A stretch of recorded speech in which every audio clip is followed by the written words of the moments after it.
भारत को आजाद कराने के लिए कई स्वतंत्रता सेनानियों ने अपनी जिंदगी कुर्बान कर दी थी। उन्हीं महान स्वतंत्रता सेनानियों में एक नाम चंद्रशेखर आजाद का है। हालांकि इनका असली नाम चंद्रशेखर तिवारी था, लेकिन आजाद इनकी पहचान कैसे बनी, इसके पीछे भी एक कहानी है। आजाद कहते थे, दुश्मन की गोलियों का हम सामना करेंगे, हम आजाद हैं और आजाद ही रहेंगे। चंद्रशेखर आजाद का जन्म 23 जुलाई 1906 को मध्य प्रदेश के भाभरा गांव में हुआ था।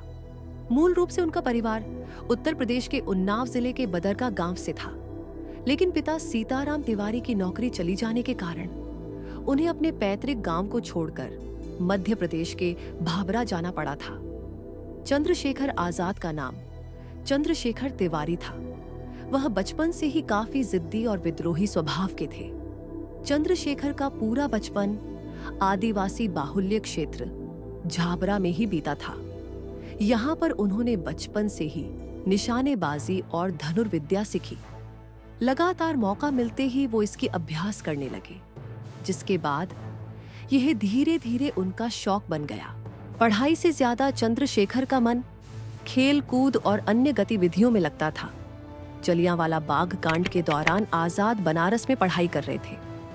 इस घटना ने बचपन में ही चंद्रशेखर को अंदर से झकझोर दिया था। उसी दौरान उन्होंने ठान ली थी कि वह ईंट का जवाब पत्थर से देंगे। इसके बाद उन्होंने यह तय कर लिया कि वह भी आजादी के आंदोलन में उतरेंगे और फिर महात्मा गांधी के आंदोलन से जुड़ गए। 1921 में महात्मा गांधी के असहयोग आंदोलन से जुड़ने के बाद उनकी गिरफ्तारी हुई। उस दौरान जब उन्हें जज के सामने पेश किया गया तो उनके जवाब ने सबके होश उड़ा दिए थे। जब उनसे उनका नाम पूछा गया तो उन्होंने अपना नाम आजाद और अपने पिता का नाम स्वतंत्रता बताया। इस बात से जज काफी नाराज हो गया और चंद्रशेखर को 15 कोड़े मारने की सजा सुनाई। 1925 का काकोरी ट्रेन कांड। जल्द ही आजाद राम प्रसाद बिस्मिल और सचिंद्रनाथ सान्याल की हिंदुस्तान रिपब्लिकन आर्मी HRA से जुड़ गए, जहां उन्होंने सशस्त्र विद्रोह करने के लिए पैसे जुटाने के मकसद से कई राजनीतिक डकैतियों को अंजाम दिया। इनमें सबसे प्रसिद्ध 1925 का काकोरी ट्रेन कांड था। इस घटना में शामिल सभी क्रांतिकारियों में से सिर्फ चंद्रशेखर आजाद ही पुलिस के हाथ नहीं आए। आजाद झांसी भाग गए और मुकदमे की कार्यवाही पूरी होने तक वहीं छिपे रहे। क्रांतिकारियों को इकट्ठा कर बनाया HSRA। इसके बाद आजाद ने फिर से अपना संगठन शुरू किया और इसी दौरान उनकी मुलाकात भगत सिंह से हुई।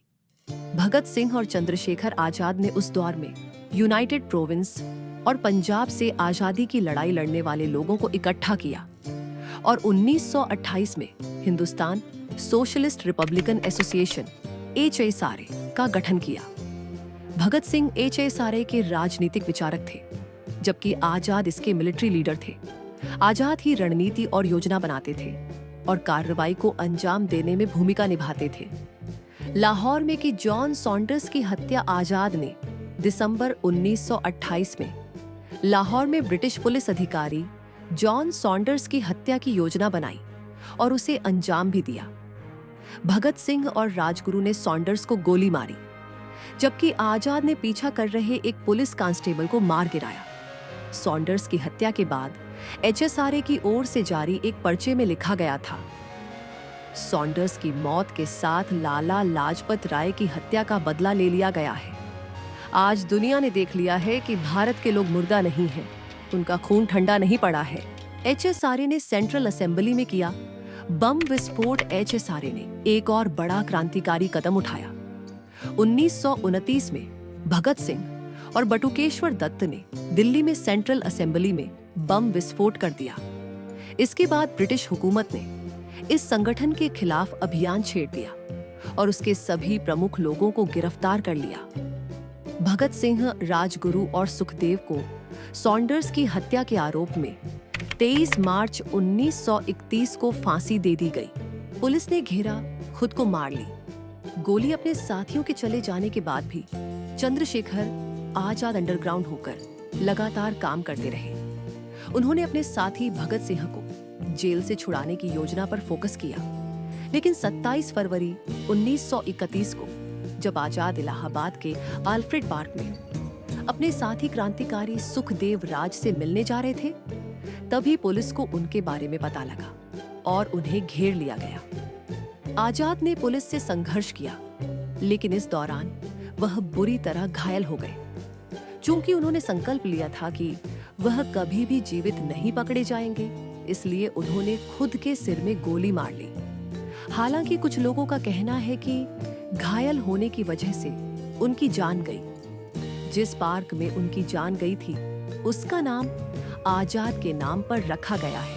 वो गए, लेकिन उनकी कहानी आज भी हमारे दिलों में धड़कती है। उन्होंने हमें सिखाया, आजादी भीख में नहीं, खून से मिलती है। सलाम है उस वीर को जो आखिरी सांस तक रहा। आजाद। जय हिंद। इंडिया पुल्ली ती। अगर आपको यह कहानी दिल से लगी हो तो इस वीडियो को शेयर करें और ऐसे ही वीरों की कहानियों के लिए चैनल को सब्सक्राइब करें। जय हिंद।